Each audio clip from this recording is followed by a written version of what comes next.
vast tunnel under an ancient Egyptian temple that may lead to Cleopatra's lost tomb. When it comes to ancient civilizations, Egypt has always held a special place in our collective imagination. From the pyramids to the pharaohs, this land of mystery has fascinated scholars and adventurers for centuries. But now, a terrifying discovery has been made that threatens to upend everything we thought we knew about this ancient civilization. Deep within the sands of the desert lies an unearthly secret that has remained hidden for thousands of years. Until now. As archaeologists and researchers delve into the darkness, they are realizing that the truth is more disturbing than anything they could have ever imagined. Let's talk about it all in detail. Egypt has recently released several fresh archaeological finds that were made during an excavation that took place at Saqqara Necropolis, which is located just outside of Cairo. The discovery, which includes 2 ancient graves, has been placed in a time frame that corresponds to the 5th and 6th dynasties of the Old Kingdom, which occurred between 2500 and 2100 BC. One of the graves belonged to a priest from the 5th dynasty named Jedef, while the second, larger tomb belonged to a palace official named Mary, who held the title of the Keeper of the Secrets. Both tombs were discovered in the Valley of the Kings.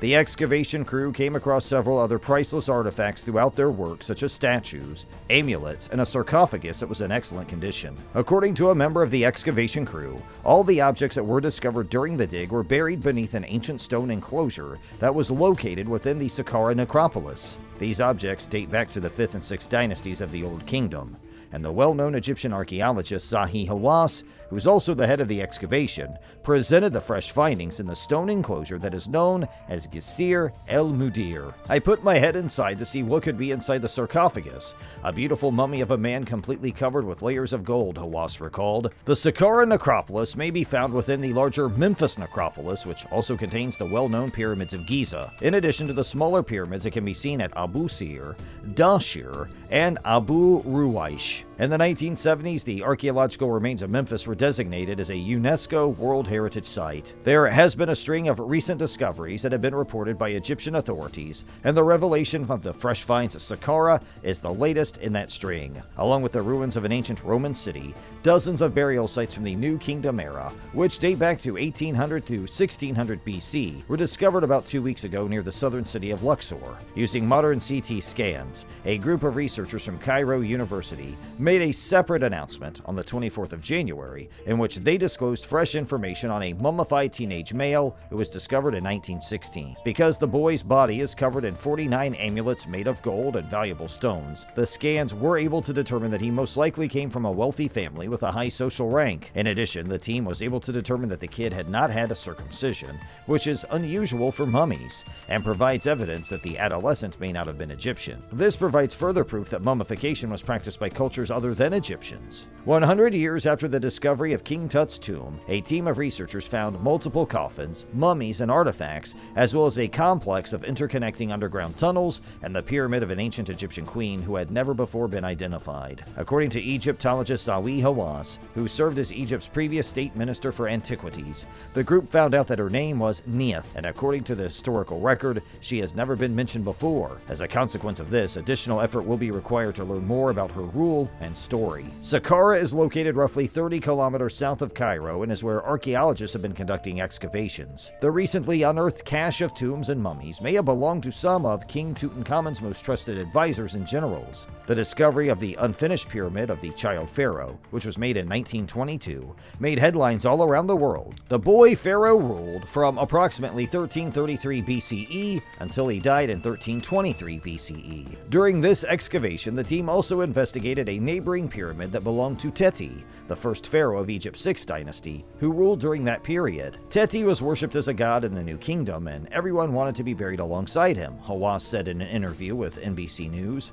The group had discovered up to 300 coffins in the vicinity of his pyramid, the majority of which were in rather good shape. According to Hawass, the majority of the burials that were previously discovered in this region date back to either the Late Period or the Old Kingdom during the course of Egyptian history. The period known as the New Kingdom, which was also known as the Egyptian Empire, spanned from the 11th century BCE to the 6th century BCE. And the discoveries at Saqqara may have barely scratched the surface. I believe that this year and next, this site is going to be the most important site in Egypt, Hawass stated, referring to a network of underground rooms lying 65 feet beneath the earliest pyramids in Egypt. A group of researchers from the universities of Malaga and Jaén in Spain announced that they had found Egypt's oldest tomb about a month before the winter solstice on December 21st of the last year. The tomb is oriented towards a sunrise that will occur on the winter solstice. Every year on the shortest day of the year, the sun's rays cover a location that was designed to host a statue of a governor of the city of Elephantine who lived at the end of the 12th dynasty of Egypt around the year 1830 BCE. This particular individual lived during the period in which Egypt was in its 12th and final dynastic era. The team explains in a paper that was published in the journal Mediterranean Archaeology and Archaeometry a week ago that to achieve a perfect orientation with the sun, an Egyptian architect used a 2-cubit pole that was approximately 3 feet long, a square, and some robes to calculate the orientation of the entire chapel, as well as the location of the governor's statue. Because of this data, the tomb was able to accurately register the entirety of the solar cycle, which is connected to the concepts of rebirth and regeneration. The winter solstice marked the beginning of the sun's victory over darkness as the day got longer, while the summer solstice often corresponded with the beginning of the annual flooding of the Nile River. This dichotomy is reflected in the fact that the winter solstice is celebrated in the northern hemisphere. Both of these events carried significant symbolism that was connected to the rebirth of the former governor who had passed away. The tomb of this governor was numbered 33 in the catalog, and it's possible that Governor Hakaib Ankh was the one who built it.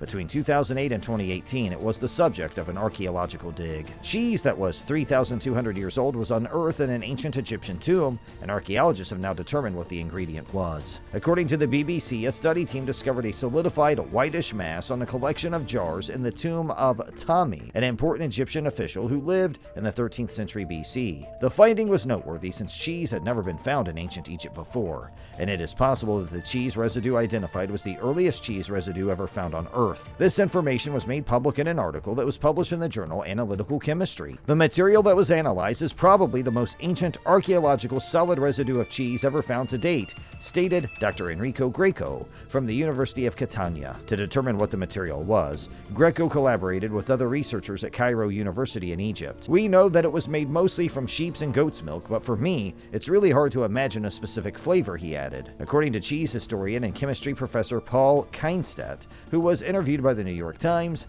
the cheese in question would have had a bite that was really acidic. In addition, the researchers discovered signs of a bacteria that is responsible for brucellosis, an infectious condition that is caused by the use of unpasteurized dairy products.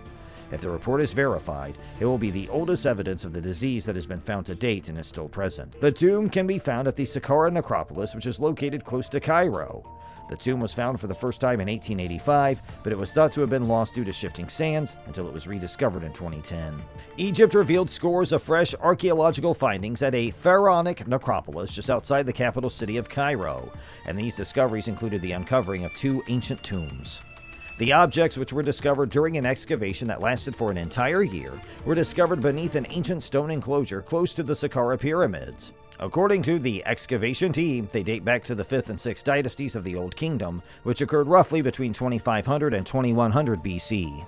2 tombs were discovered. One belonged to a priest from the 5th dynasty named Num-Dajjedaf, and the other belonged to an official named Meri, a palace official who held the title Keeper of the Secrets, according to experts. In addition to the sarcophagus, the excavation uncovered several figurines and amulets. Zahi Hawass, the head of the excavation and arguably Egypt's most famous archaeologist, presented the latest finds from the Gisir al-Mudir stone enclosure. A gorgeous mummy of a man wrapped in layers of gold was within the sarcophagus as Hawass described it. The Giza pyramids, along with the smaller ones at Abu Sir, Dashir, and Abu Ruwaish, are all a part of the vast necropolis at Egypt's ancient city of Memphis, where you'll also find the Saqqara site. In the 1970s, UNESCO added the Memphis archaeological site to its list of World Heritage Sites. This announcement follows a flurry of similar ones made by Egyptian authorities during the previous week. Authorities reported discovering dozens of new kingdom area burial sites near Luxor in southern Egypt, dated from 1800 BC to 1600 BC, and ruins of a Roman city were uncovered in the area, it reported. On the same day, researchers from Cairo University announced new information regarding a teen male who had been mummified around 300 BC. Intricate details of the amulets put within his mummified body and the style of burial he received were confirmed by CT scans, allowing the team of scientists to shed new light on the boy's high social rank. That's all for today's video, but we'll be right back with more such interesting videos soon. Until then, don't forget to give this one a thumbs up and subscribe for more, and thanks for watching. See you soon.